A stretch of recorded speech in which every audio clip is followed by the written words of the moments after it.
नमस्कार, तुम्ही पाहता अल्फाज टाइम्स. मी श्वेता बिरड. पद्मश्री डॉक्टर मणिभाई राष्ट्रसेवा पुरस्कार सोहळा मोठ्या थाटामाटात संपन्न. राष्ट्रहितासाठी समर्पित भावनाने विविध क्षेत्रात सेवाभावी कार्य करणाऱ्या व्यक्तींना पद्मश्री डॉक्टर मणिभाई देसाई राष्ट्र पुरस्कार प्रदान करण्यात आला. राष्ट्रभक्तीचे ज्योत तेवत ठेवणे, राष्ट्रीय एकात्मतेचे जतन करणे, कार्यकर्त्यांना स्फूर्ती देणे, सामाजिक कार्याचे मूल्यमापन करणे आणि राष्ट्रहितासाठी कार्य करणारी नवपिढी घडवणे या उद्देशाने हा पुरस्कार प्रदान केला जात असल्याची माहिती प्रतिष्ठानचे संस्थापक अध्यक्ष डॉक्टर रवींद्र भोळे यांनी दिली. या वर्षाच्या राष्ट्रसेवेचे पुरस्कारांमध्ये विविध क्षेत्राचे एकूण 100 सेवाव्रतींचा गौरव करण्यात आला. या गौरव प्राप्त व्यक्तींमध्ये अल्फाज टाइमचे निवेदिका श्वेता बेरड म्हणजे स्वतः माझाही समावेश आहे. कार्यक्रमाच्या माध्यमातून समाजसेवांचा व राष्ट्रसेवांचा वसा पुढील पिढींपर्यंत पोहोचवण्याचा संकल्प पुन्हा दृढ करण्यात आला.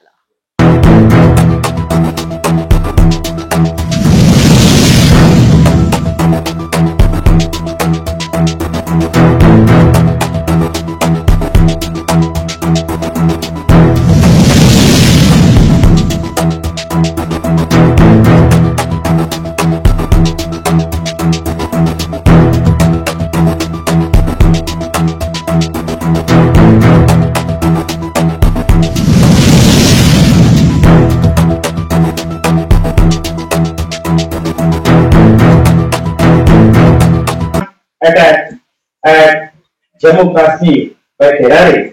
First of all, we will pay a homage to those martyrs. So please, सर्वांनी उभा राहा. 2 मिनिटं प्रथमतः पहलगामचे जे काही शहीद झालेले आहेत आपले पर्यटक त्यांना श्रद्धांजली वाहू.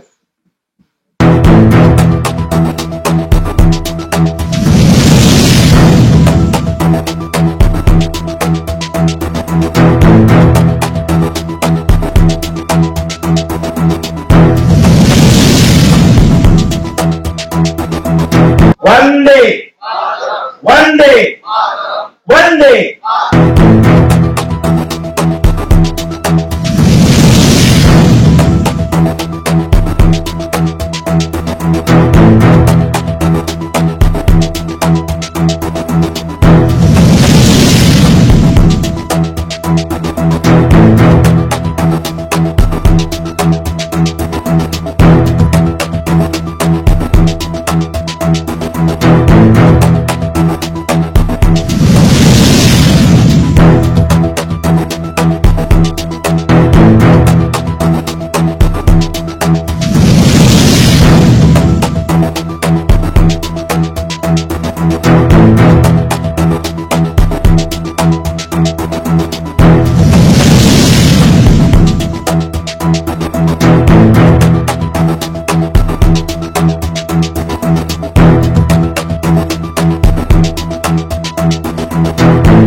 सर्वांना चांगली बुद्धी दे, आरोग्य दे, सर्वांना सुखात आनंदात ऐश्वर्यात दे, सर्वांचं भलं कर, कल्याण कर, रक्षण कर, आणि तुझे गोड नाम अखंड राहू दे. सद्गुणात महाराज श्री भारत माता की जय. ज्ञानाचा राजा अलौकिक पुरुष सद्गुरू कैलावी मात्र तुझ्या मानी जीवन मिशनचं समर्थ नेतृत्व आजच्या या सुंदर अशा सोहळ्याच्या निमित्तानं उपस्थित असणारे सर्व मान्यवर, आपले अध्यक्ष महोदय, त्याचबरोबर उपस्थित सर्व माझ्या भावंडांना विनम्र साधेवाद. आज man is service to God. Actually, Dr. Ravindra Bhole sir is really a great and big person. We must go humbly to such a man. Doctor पूज्य परिभाईजी देसाई यांचे जे कार्य आहे, पुणे कांचन परिसरातील जे पंचकृषीतील शैक्षणिक क्षेत्राचे, कृषी क्षेत्राचे, औद्योगिक क्षेत्राचे, या क्षेत्रामध्ये त्यांनी केलेले कार्य आहे त्याचे महान अशा प्रकारचे कार्य आहे. त्यांचं जे वर्षाचं उत्पादन प्रति एकराचं 50,000 होतं. मी मागील 10-15 वर्ष हे कार्य करत आहे. आज त्यांचं उत्पादन जवळपास प्रति एकर 1,25,000 ते 3 लाखापर्यंत झालेलं आहे. हे उत्पादन वाढल्यामुळे मला असा आनंद होतो की त्यांची जे आर्थिक परिस्थिती सुधारल्यामुळे त्यांच्या मुलांचं शिक्षण, मुलींचं शिक्षण हे चांगल्या प्रकारे करत आहेत. मला खूप आनंद होत आहे की मी आज या सोहळ्याचा भाग झालो आहे. या पुरस्कारासाठी माझं नाव निवडल्याबद्दल हिंदुरत्न डॉक्टर रवींद्र भोळेजी आणि ह्या संपूर्ण संस्थांचा माझा खूप खूप आभार.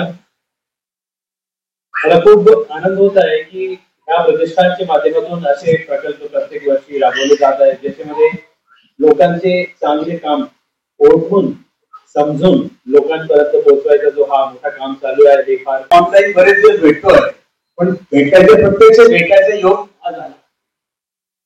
आपण कुठे कुठे आपापल्या कार्य क्षेत्रामध्ये कार्य करत असतो, कुठून कुठून जायला माहिती जमा करतात आणि आज असे सर्व व्हिडिओ जमा केले त्यांनी. काय आहे, आपला सत्कार करतो ते आपलं काही फार मोठेपण आहे असं नाही, पण त्याच्यातनं मेसेज जो जातो समाजातल्या लोकांना, जे इन्स्पिरेशन मिळतं, हे त्याच्या मागची भावना खूप महत्वाची आहे की यांनी इतकं कार्य केलंय, यांनी मोठं कार्य केलं आहे, कुठेतरी काही खूप छान कार्य केलं आहे, तर बाकीच्या लोकांना पण त्याच्यातनं स्फूर्ती मिळावी, त्यांनी पण काहीतरी चांगलं कार्य करावं. प्रत्येकाच्या वेगवेगळ्या क्षेत्रात, कोणी पोलीस डिपार्टमेंटला, कोणी शिक्षण क्षेत्रात, कोणी उद्योजकत्यात, कोणी सामाजिक क्षेत्रात, वेगवेगळ्या क्षेत्रामध्ये काम करून असे माणसं निवडायचे म्हणजे हे सोपं काम नाहीये. कारण तेवढी शांती हृदयामध्ये मिळणे म्हणजे हेच तुम्हाला देणगी आहे. तुम्ही खूप मोठे उद्योगपती झाला, तुम्ही पैसे कमवलात, परंतु तुमच्या पैसे बँकेमध्ये राहतात आणि तुम्ही फक्त एकटेच जातात. एका शायराने म्हटलेलं आहे, भाड़े की नौबत अनामत न होगी, भाड़े की नौबत अनामत न होगी, जिस दिन घर का मालिक पुकारे, काया कुटी खाली करना पड़ेगा, अरे नहीं है तेरा नहीं है मेरा, क्या लेकर तू आया जग में और क्या लेकर तू जाएगा, मुठी बांधकर आया जग में और मुठी बांधकर जाएगा. याच्यामध्ये जीवनाचं रहस्य सामावलेलं आहे. म्हणून मी हे उपक्रम करतोय. अनेक वेळा हे उपक्रम मी माझ्या पदर खर्चातून करत असतो. 18व्या अध्यायामध्ये भगवान श्रीकृष्णाने गीतेमध्ये सांगितलंय, त्याज्यम दोषण वादी वक्ते कर्म प्रौढ महिषम यज्ञ दान तपम कर्म न त्याज्यमती छाप.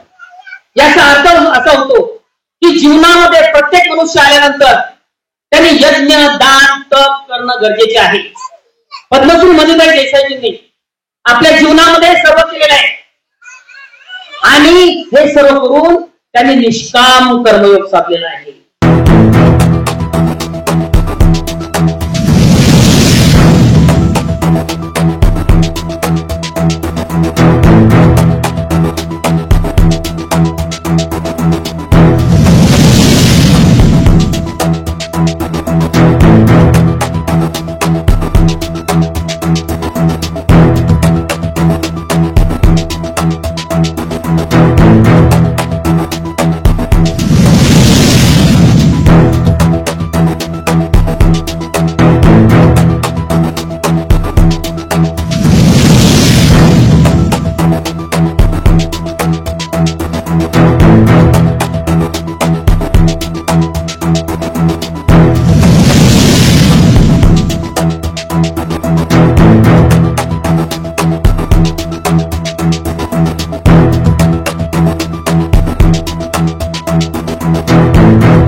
असेच नवनवीन घडामोडी जाणून घेण्यासाठी व्हिडिओला लाईक करा, सबस्क्राईब करा. धन्यवाद.